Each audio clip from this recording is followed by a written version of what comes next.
আল্লাহ পাক আল্লাহ তাআলা ওই সময় আদম আলাইহিস সালাতু ওয়াস সালামের দোয়াটা কবুল করে নিয়েছে।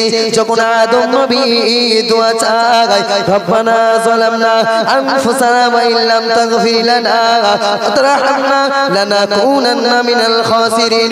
ও রব্বুল আলামিন, আল্লাহ অন্যায় করেছি, নফসের প্রতি জুলুম করেছি আল্লাহ। ও রব্বুল আলামিন, আমি আপনার পয়গম্বর, আমি আপনার নবী, আপনার দরবারে দোয়া চাই। ও রব্বুল আলামিন, আল্লাহ আমার দোয়াকে কবুল করে নিন। বিশ্ব নবী সরকার দো আলম জনাবে মুহাম্মদুর রাসূলুল্লাহ, আমি আদম এই নামটা দেখেছি আপনার নামের পাশে আরশের গায়ে। ও রব্বুল আলামিন, আল্লাহ ওই নামের ওসিলায় আমার দোয়াটা কবুল করে নিন। এই যখনই এই নামের ওসিলায় দোয়া চাই, আমার আল্লাহ পাক আল্লাহ তাআলা আদম আলাইহিস সালাতু ওয়াস সালামের দোয়াটাকে কবুল করে নিলেন। জোরে হোক না সুবহানাল্লাহ। হযরতে আদম আলাইহিস সালাতু ওয়াস সালাম বলে, ও রব্বুল আলামিন, 350 বছর ধরে কেঁদেছি, কোনদিন আমার দোয়া, কোনদিন আমার চোখের পানির এক ফোঁটা মূল্য আপনি দেন নাই। ও রব্বুল আলামিন, আল্লাহ আপনি ওই নামের ওসিলায় আমার চোখের পানির মূল্য আজকে আপনি দিয়েছেন। ও রব্বুল আলামিন, আল্লাহ আমি বড় খুশি হয়ে গিয়েছি, আমি বড় আনন্দ হয়ে গিয়েছি। ও রব্বুল আলামিন, আমি খুশি হয়ে আপনার দরবারে 2 রাকাত নামাজ আদায় করতেছি। ও রব্বুল আলামিন, আল্লাহ আমি বড় খুশি হয়ে গিয়েছি। ও রব্বুল আলামিন, আল্লাহ আপনার দরবারে শুকরিয়া শরীফ 2 রাকাত নামাজ আদায় করছি। আল্লাহ পাক রব্বুল আলামিন আল্লাহ তাআলা ওই নামাজটাকে এত ভালোবেসেছিলেন, ওই নামাজটাকে এত পছন্দ করে নিয়েছিলেন, কিয়ামত পর্যন্ত ওই নামাজটা বান্দার জন্য, কিয়ামত পর্যন্ত ওই নামাজটা বান্দা বান্দির জন্য জারি রেখে দিয়েছেন। জোরে হোক সুবহানাল্লাহ। কিয়ামত পর্যন্ত আদম নবী ওই যে নামাজটা পড়েছিল 2 রাকাত নামাজ আল্লাহর বড় পছন্দ হয়েছে, খুব পছন্দ হয়েছে। আদম নবী 350 বছর কেঁদে কেঁদে কেঁদে কেঁদে এখন যখন দোয়া কবুল হয়েছে, আল্লাহর দরবারে বড় খুশি হয়েছে। খুশি হওয়ার পরে আদম নবী দেখতে 2 রাকাত নামাজ পড়ি, 2 রাকাত কায়দা করে নামাজ পড়ে নিল। আল্লাহ খুশি হয়ে গেল। আদম নবীর ওই নামাজটাকে কিয়ামত পর্যন্ত বান্দা বান্দির জন্য ফরজে আইন করে দিয়েছে। জোরে হোক না সুবহানাল্লাহ। আর আমাদের নামাজ কিরকম নামাজ বলেন? নামাজ পড়েছিল কারা? নামাজ পড়েছিল, তাহলে ফজরের নামাজ কোথা থেকে এসেছে আপনারা বুঝতে পারছেন তো? বুঝতে পেরেছেন?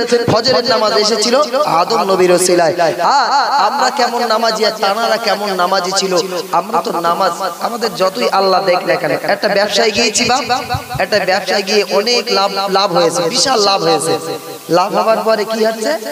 বাড়ি এসে বোঝনি জামা কাপড়, শ্বশুর বাড়ি যাবো, একটা নতুন বাইক কিনে নিয়ে এসেছি, বিরাট ব্যাপার স্যাপার, শুকরিয়া এগুলো। হ্যাঁ, আর লস হলি আল্লাহরে গাল দেব, তাই না? লস হলি কি আল্লাহরে গাল দেব, আর লাভ হলি শুকরিয়া 2 রাকাত নামাজ আমাদের নেই। লাভ হলি কি করবো? একটা মোটরসাইকেল, এই বউ তোর জন্য কায়দা করে 2-3টে শাড়ি নিয়েছি, আজকে একটু শ্বশুর বাড়ি ঘুরতে যাবো, বউ দেখতে স্বামী নিয়ে এসে একটু ঘুরতে যাবো, সেই রকম সাজুগুজু করে। কিন্তু লাভ হয়েছে, বিরাট ব্যাপার স্যাপার হয়েছে, একটু আল্লাহর দরবারে 2 রাকাত শুকরিয়ার নামাজ আদায় করি, এটা আমাদের জন্য ক্ষমতায় আসে না। তাহলে ফজরের নামাজ কোথা থেকে এসেছে আমরা বুঝতে পেরেছি। এবারে আমরা যে জোহরের 4 রাকাত নামাজ আদায় করি, এই নামাজটা কোথা থেকে এসেছে আমরা অনেকেই জানি না। এই নামাজটা কোথা থেকে এসেছে আমরা অনেকে জানি না। এই নামাজটা এসেছিল আল্লাহ পাকের একজন নবী ছিলেন, নাম তার ছিল ইব্রাহিম আলাইহিস সালাতু ওয়াস সালাম। ইনি হলেন আমাদের জাতির পিতা। মুসলমানের জাতির পিতা হচ্ছে হযরত ইব্রাহিম আলাইহিস সালাতু ওয়াস সালাম। এবং ভারতের জাতির পিতা কে? ভারতের সঠিক বলেছেন, ভারতের মহাত্মা মানে জাতির পিতা হচ্ছে মহাত্মা গান্ধী। তো যাই হোক, ওটা আপনার জায়গায় থাকে।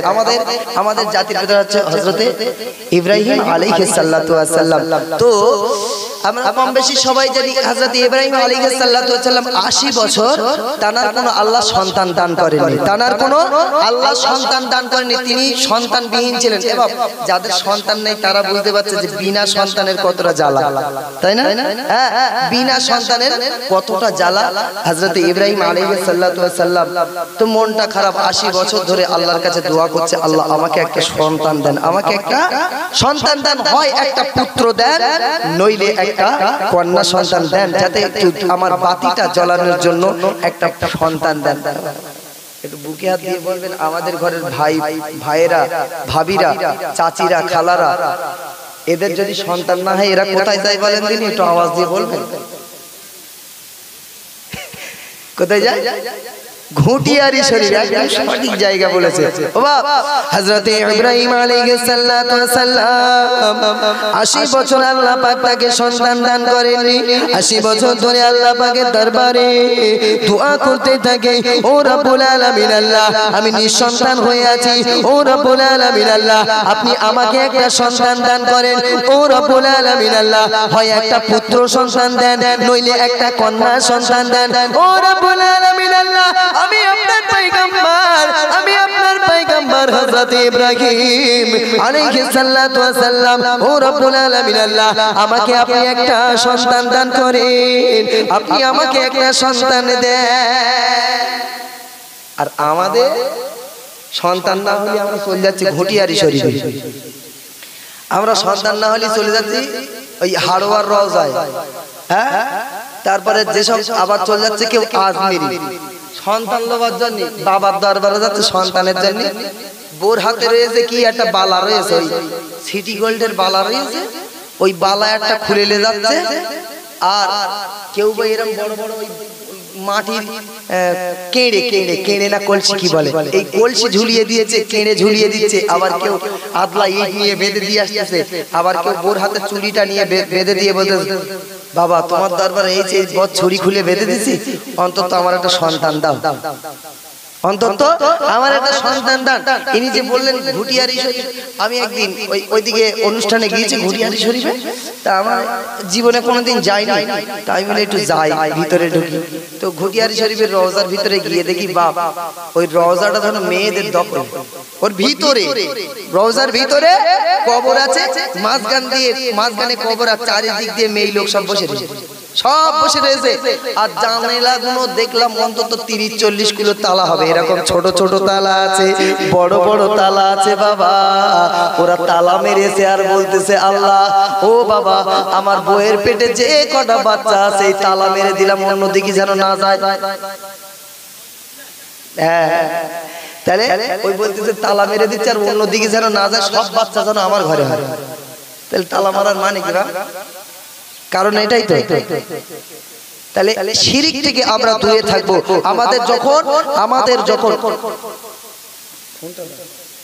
আমাদের যখন কিছু চাইবার দরকার হয় আমরা কোনো ওলির দরবারে গিয়ে চাইবো না, কারণ জিন্দা ওলির কাছে যাইবো, তারা আমাদের জন্য দোয়া করবে, তারা আমাদের জন্য দোয়া করলে সেই দোয়াটা গ্যারান্টেড হবে। এবং আমরা যখন চাইবো আমরা ওলির দরবারে ওই কবরে গিয়ে চাইবো না, কারণ কবরে গিয়ে চাইলে সেটা শিরিক হয়ে যাবে। কারণ আল্লাহ পাক আল্লাহ তাআলা আমাদের শিরিকের গুনাহ কিন্তু ক্ষমা করবে না। আমরা দোয়া করি আমাদের দোয়া কবুল হয় না, হয় ভাই? আমরা দোয়া করি আমাদের দোয়া কবুল হয় না, কেন কবুল হয় না? আমাদের খাওয়া দাওয়া ভালো। আমরা যখন আল্লাহর দরবারে দুটো হাত তুলে দোয়া করি, ও রব্বুল আলামিন আল্লাহ আমি এই সমস্যায় পড়েছি, আল্লাহ আমি বিপদে পড়েছি, আল্লাহ আমার দোয়াটাকে কবুল করে নিন, আমাকে বিপদ থেকে উদ্ধার করে দিন। আল্লাহ পাক আল্লাহ তাআলা আমাদের কোনো দোয়া কবুল করে না, তার কারণ আমাদের খাওয়া দাওয়া ভালো না। যদি বলেন খাওয়া দাওয়া ভালো না, আজকে তুমি বাড়ি গিয়ে দেখো কারু বাড়ি গোশ, কারু বাড়ি মিষ্টি, রসগোল্লা, বিরাট খাওয়া দাওয়া, তুমি বলতো খাওয়া দাওয়া ভালো না, মানে বিরাট খাওয়া দাওয়া। আমি ওই খাওয়া দাওয়া মানে হারামটাকে বর্জন করে চলতে বলছি। হারাম খাওয়ার আপনি খাবেন না, আপনার জবানটাকে পরিষ্কার রাখবেন, পাক রাখবেন, রেখে আল্লাহর দরবারে দুটো হাত তুলে দোয়া করবে, তাহলে আল্লাহ পাক আপনার দোয়াটাকে কবুল করে নেবে। আল্লাহ পাক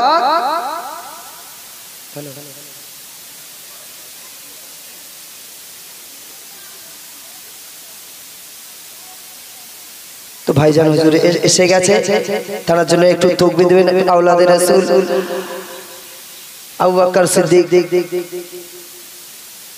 আল কুরাইশি হুজুর তিনি এসেছেন ফুরফুরা দরবার শরীফ থেকে। একটু জোরে তাকবীর দেন, নারে তাকবীর, আর জোরে নারে তাকবীর, নারে তাকবীর।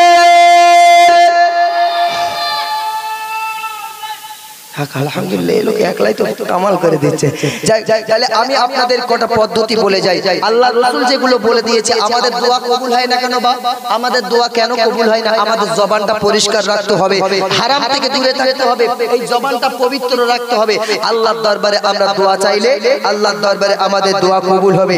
আরো আল্লাহ পাক আল্লাহ রাসূল আমাদের জন্য বলে দিয়েছে, আল্লাহ রাসূল আরো কোন কোন জায়গায় দোয়া কবুল হবে একটু মন দিয়ে শুনবেন। আল্লাহ রাসূল বলছেন, তোমরা তাহাজ্জুদের নামাজ পড়ে দুটো হাত তুলে আল্লাহর দরবারে কাঁদো। আল্লাহ পাক রব্বুল আলামিন ওই নিশি রাতে দোয়াকে কবুল করার জন্য আপনাদের প্রথম আসমানে নেমে আসে আপনার দোয়াটাকে কবুল করার জন্য। ও সোনার মালিকেরা, নবী পাকের উম্মত উম্মতিরা, আল্লাহ রাসূল আপনাদেরকে জানিয়ে দিলেন, আল্লাহ রাসূল আপনাদেরকে আমাকে জানিয়ে দিয়েছেন আরো কোন সময় দোয়া কবুল হয়। আপনারা জুমার নামাজ পড়তে যান না, যান না বাবা, আপনারা জুমার নামাজ আদায় করতে যান।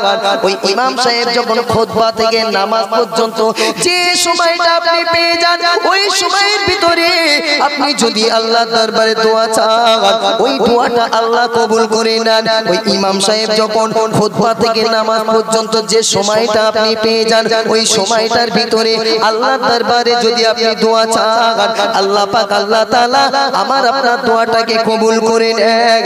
আমার আল্লাহ পাক আল্লাহ তাআলা ওই দোয়াটাকে না কবুল করে থাকতে পারেন না। আরো একটা সময় দোয়া আল্লাহ পাক কবুল করতে থাকে। কোন সময় দোয়া কবুল করতে থাকে? ও সোনার মানিকেরা, ও নবী পাকের উম্মত উম্মতিরা, বিশ্ব নবী সরকার দো আলম জনাবে মুহাম্মদুর রাসূলুল্লাহ সাল্লাল্লাহু আলাইহি ওয়াসাল্লাম জানিয়েছেন, তোমরা যখন সিজদায় চলে যাও, প্রথম একটা সিজদায় গিয়েছো, ওই সিজদা থেকে উঠে বসেছো, এই যে সামান্য একটু সময় পাওয়া যায়, 1 মিনিট যে সময়টা পাওয়া যায়, বসে যান। ওই সময়ে আল্লাহর দরবারে যদি দোয়া চাও, ওই দোয়াটা আল্লাহ পাক, ওই দোয়াটা আল্লাহ পাক ফেরাতে পারেন না, ওই দোয়াটা বান্দার দোয়াটা ফেরাতে পারেন না। আল্লাহ পাক আল্লাহ তাআলা ওই দুই সিজদার মাঝখানে যে সময়টাকে আপনি পেয়েছেন, ওই সময়ের দোয়াটা আল্লাহ পাক কবুল করে নেন। জোরে বলুন সুবহানাল্লাহ, আর জোরে বলুন সুবহানাল্লাহ।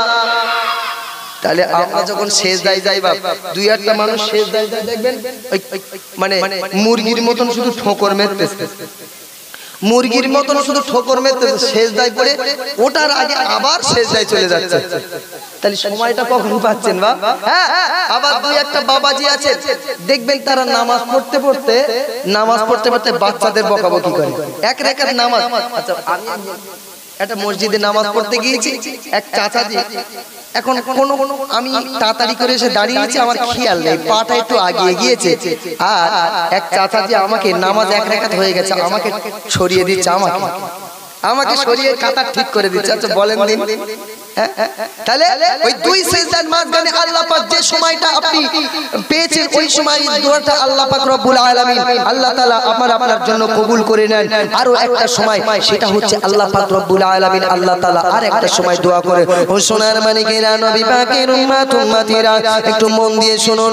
ও নবী পাকের উম্মত উম্মতিরা, আল্লাহ পাক রব্বুল আলামিন যখন প্রথম আসমানে নেমে আসে, আর বান্দারা আর আল্লাহ পাকের বান্দীরা যখন তাহাজ্জুদের নামাজটা আদায় করতে থাকে, তাহাজ্জুদের নামাজটা আদায় করতে থাকে, সিজদায় পড়ে গিয়ে বান্দা তুমি আর উঠো না, সিজদায় গিয়ে সিজদায় পড়ে যাও। আল্লাহ পাক আর বান্দার ভিতরে সব থেকে কাছাকাছি তখনই হয়ে যায় বান্দা যখন সিজদায় চলে যায়। ওই বান্দা তখন বান্দা আর আল্লাহর সব থেকে সম্পর্ক ভালো হয়ে যায়, কাছাকাছি চলে আসে।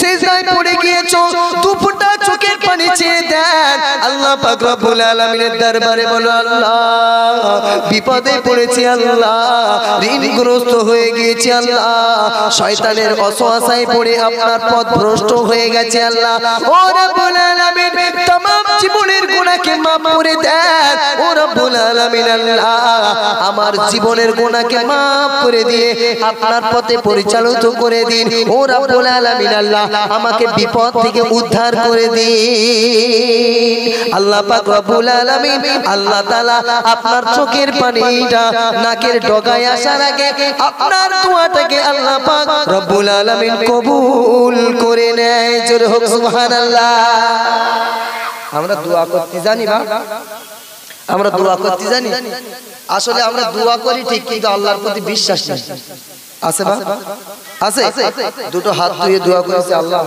আমি ঋণগ্রস্ত আমি এই সমস্যায় পড়েছি আল্লাহ একটু মেকআপ করে দাও দোয়া টোয়া করা হয়ে গেলে এবার মনে মনে হয়েছে সেই তো আল্লাহর বলেছি সেই তো আল্লাহর বলেছে আল্লাহ দেবেন দেবে কি না দেবে তার ঠিক নেই আমি একে তাই খেড়ে খোদা বকশ আল্লাহরে তো বললুম দেয় দেবেন না দেয় না দেবেন এই যে আপনার দুর্মনা হয়ে গেল আল্লাহ পাক রব্বুল আলামিন আপনারা দেবে বলে মনে হয় অটুট বিশ্বাস রাখতে হবে আল্লাহ পাক আমি আপনার বান্দা আপনার দরবারে দুটো হাত তুলে দোয়া করেছি আল্লাহ আমি আমার চাইবার দায়িত্ব আপনার কাছে চাইলাম আপনার দেবার দায়িত্ব আপনি দেবেন আমি এতটুকু ভরসা নিয়ে আপনার উপরে তাওয়াক্কুল করে বসে আছি আল্লাহ আমার দোয়াটাকে আপনি কবুল করে নিয়ে আমি যেগুলো চাইলাম আমাকে দেন আমি তো আপনার বান্দা আমি আর কোথায় যাব এই বিশ্বাস যদি আপনার কাছে থাকে তাহলে আল্লাহ আপনাকে দেবে আমরা দোয়া করলে সেই তো আল্লাহ দেবেন তো হ্যাঁ 1.5 টাকা মাসিক হচ্ছে আমাদের দোয়া মানে 1.5 টাকা মাসিক হচ্ছে আমাদের আল্লাহ কবুল করবে কিনা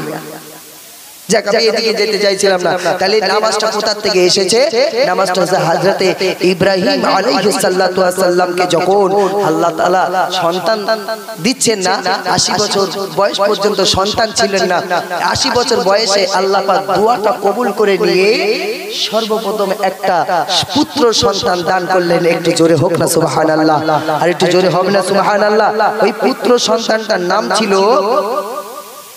হযরতে ইসমাঈল আলাইহিস সালাতু ওয়াস সালাম আরেকজন ওই ইসমাঈল আলাইহিস সালাতু ওয়াস সালাম জন্মগ্রহণ করার পরে কিছুদিন পরে আল্লাহ পাক রব্বুল আলামিন হযরতে ইব্রাহিম আলাইহিস সালাতু ওয়াস সালামের আরেকজন পুত্র সন্তান দান করলেন জোরে বলুন না সুবহানাল্লাহ হযরতে ইব্রাহিম আলাইহিস সালাতু ওয়াস সালাম দোয়া করছেন আল্লাহ পাক আমাকে একটা সন্তান দেন আল্লাহ প্রথম একটা সন্তান দিয়েছেন ওই সন্তানটার নাম হলো হযরতে ইসমাঈল আলাইহিস সালাতু ওয়াস সালাম আর একটা সন্তান আল্লাহ পাক রব্বুল আলামিন আল্লাহ তাআলা হযরতে ইব্রাহিম আলাইহিস সালাতু ওয়াস সালামকে দান করলেন হযরতে ইব্রাহিম আলাইহিস সালাতু ওয়াস সালামকে দ্বিতীয় সন্তানটা যখন দান করলেন ওই সন্তানটার নাম ছিল হযরতে ইসহাক আলাইহিস সালাতু ওয়াস সালাম তিনিও আল্লাহ পাকের একজন নবী ছিলেন তিনিও আল্লাহ পাকের একজন নবী ছিলেন ওই নবীর ঔরসে 70000 নবী রাসূল পয়গম্বর আল্লাহ পাক রব্বুল আলামিন পাঠিয়েছেন জোরে হোক সুবহানাল্লাহ কিন্তু আমার আপনার নবীকে পাঠিয়েছেন ইসমাঈল নবী ঔরসে আমার আপনার নবীকে পাঠিয়েছেন হযরতে ইসমাঈল আলাইহিস সালাতু ওয়াস সালাম এবং হযরতে ইসহাক আলাইহিস সালাতু ওয়াস সালাম যখন ইসহাক আলাইহিস সালাতু ওয়াস সালাম যখন জন্মগ্রহণ করলে হযরতে ইব্রাহিম আলাইহিস সালাতু ওয়াস সালাম ওই সময়টা ছিলেন কখন ওই সময়টা ছিল জোহরের সময় আল্লাহ পাক আল্লাহ তাআলার দরবারে হযরতে ইব্রাহিম আলাইহিস সালাতু ওয়াস সালাম ওই জোহরের সময় দুপুর বেলা ওই দুটো সন্তানকে আল্লাহ পাক দান করেছেন তার কারণে আল্লাহ তাআলার দরবারে 4 রাকাত নামাজ আদায় করেছিলেন শুকরিয়া হিসাবে হযরত ইব্রাহিম আলাইহিস সালাতু ওয়াস সালাম 2 রাকাত করে 4 রাকাত নামাজ আদায় করেছিল ওই সময়টা হচ্ছে জোহরের সময় ওই জোহরের সময় ওই 4 রাকাত নামাজটা আল্লাহ পাক আল্লাহ তাআলা কিয়ামত পর্যন্ত বান্দা বান্দির জন্য সমস্ত উম্মতের জন্য কিয়ামত পর্যন্ত আল্লাহ পাক আল্লাহ তাআলা ফরজে আইন করে দিয়েছে আজ পর্যন্ত ওই নামাজটা আমরা ওই জোহরের নামাজ হিসেবে পড়তে থাকি জোরে হোক না সুবহানাল্লাহ তাহলে ওই নামাজটা কোথা থেকে এসেছে আমাদের জানা হয়ে গেল ওই জোহরের নামাজটা কোথা থেকে এসেছে হযরতে ইব্রাহিম আলাইহিস সালাতু ওয়াস সালাম তিনি দোয়া চেয়েছেন আল্লাহ আমার সন্তান দেন আল্লাহ সন্তান দিয়েছেন খুশি হয়ে